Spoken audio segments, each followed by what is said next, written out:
plusieurs navigateurs ont une place à part dans l'histoire de la discipline et Mike Birch était de ceux-là.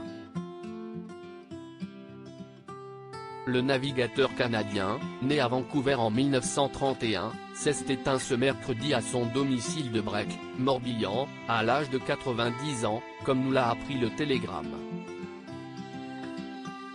Une bien triste nouvelle pour tous les amateurs de sport nautique, puisque le navigateur est une véritable légende, lui qui restera le tout premier à avoir remporté la mythique course transatlantique de la route du Rhum, qui relie Saint-Malo et la Guadeloupe. Diminué depuis plusieurs mois, ce dernier est mort tout doucement cette nuit dans son sommeil, comme l'a indiqué France Birch, l'épouse du navigateur, avec qui elle vit depuis 40 ans, dans des propos rapportés par la. Cette dernière avait d'ailleurs pour projet de le rapatrier au Canada au début de l'été 2021, en vain. Mike Birch va évidemment laisser un grand vide au sein de sa famille, et sa nièce Aline Simard a tenu à s'exprimer après cette annonce.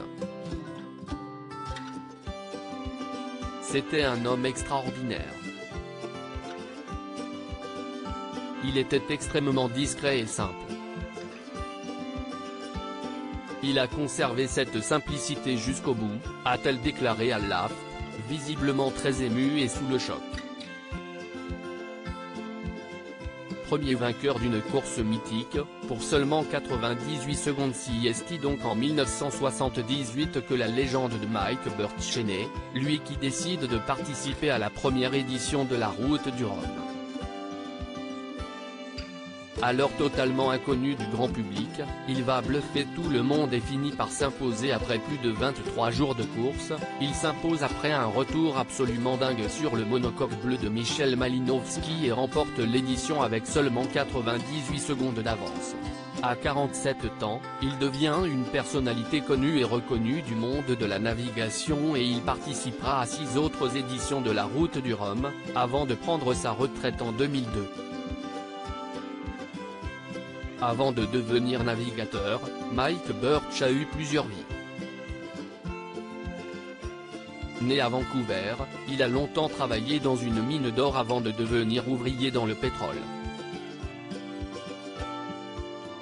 Il poursuivra en devenant cow-boy ainsi que matelot et même mécanicien en Angleterre. Je suis allé de métier en métier car je ne voulais pas faire la même chose tous les jours, je voulais être libre, disait-il joliment au Télégramme en 2018.